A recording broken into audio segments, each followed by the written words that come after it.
This,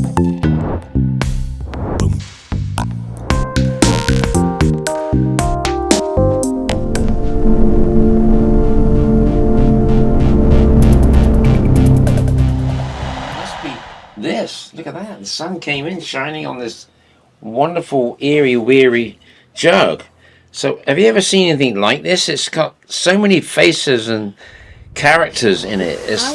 I don't mean to interrupt you because it's cool, but I want to know where you found it. I found it at the Rhodium, walking past the table, and it was just sitting there, and I thought, that looks really unusual. It was like, it was calling out to me. It said, come and save me because I don't want my handle broken off. So I went, okay, so how much is it? $2 and it's yours. Because it was the end of the day. He went, Nobody bought it. $2, and I went, my God, it's coming home with me. But I don't know if that's a good idea because this thing is really, it's really bizarre. It has its own spirit and energy that comes out of it. It's like, can you see that? Why don't we talk about what it is? Okay, and then we can look at. Well, what it is a jug, and the jug is what probably in it? It's probably I wouldn't say it was a milk jug. It's more. I think something hot was in it. More of a I think more of a cider jug or something like that. Or this. It's got this applied lid, which is amazingly fits on there. How they did that. I mean, this is a well-worked piece. I think it's from the 1800s, and it's probably European, I'd say, and there's no marks on it or anything like that. It's porcelain or china, not porcelain, more like china. So it's not earthenware. I don't know. Maybe it is earthenware. So can I point out a couple of things? You can. So pewter lid, right? And if you look inside, you can see these little attachment pieces. I don't know what you call them. Yeah. Like pins. Yeah. Pins here and here that holds the pewter on. Right. The other thing is that the inside of it, there's a huge amount of crazing. And crazing is the cracks that you get. But I just want to point out, crazing comes from age or it comes from heat. So that's why I said I think that maybe something warm was in it. The handle is applied.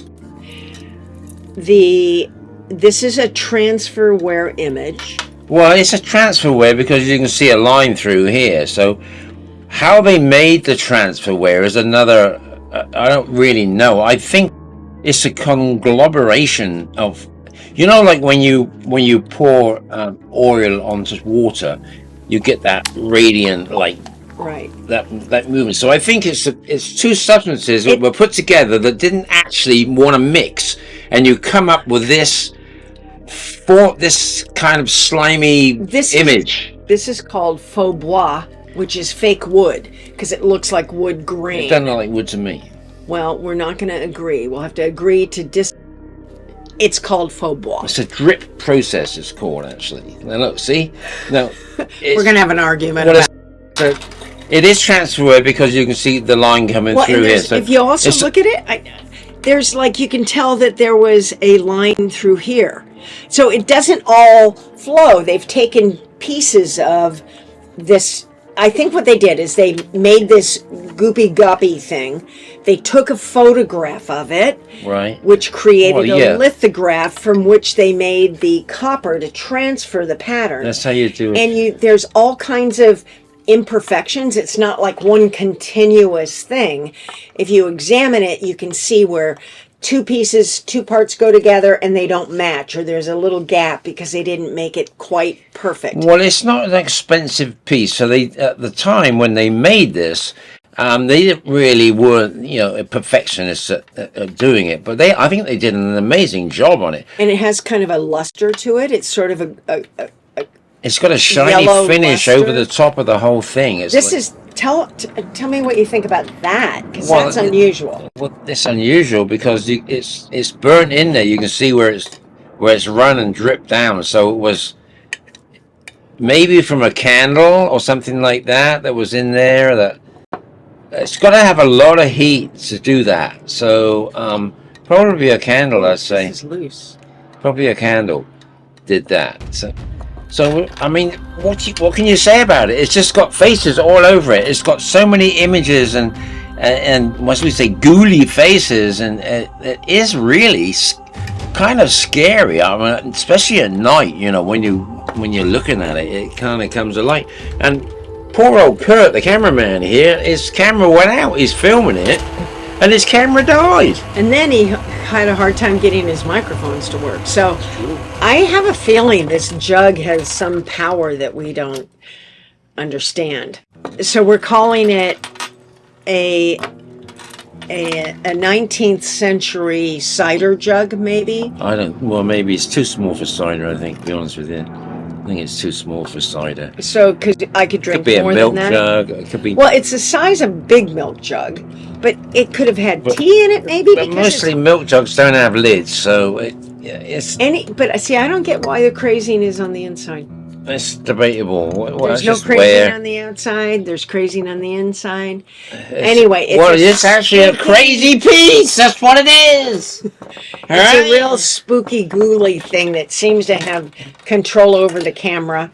Yeah, it's got control over everything. I mean, what do we do with it? Well, so we think it's 150 years old. Yeah. We think it's European, maybe German. If anybody's seen anything like this, because I've never seen one in 40 years, I've never seen anything like this. I mean, look at these faces on here. This is like, I don't think it was made to be like that, but it's just the way that it turned out to be. You paid $2. Yeah. To save its life. I mean, it even looks like, to me, it looks like, you know, sponges under the sea. Well, these like sponges that kind of look like that. What's it worth? Well, I don't know. I mean, I would say... What's your best guess? It's got to be $100. It could be up to 500. Who knows? It's really hard to say. Even with that, or because of that? Oh, that doesn't matter. That's just like, you know, that's just part of That's a part of the story. Part of the character. So I would definitely say this is a jug with a big story. Yeah. And I guess it's up to the viewer to decide what its story is. Would you like to tell us what its story is? Maybe that's an opportunity. It's not. It's a Enid Blyton, Agatha Christie kind of mystery. So you know, it's a mystery jug.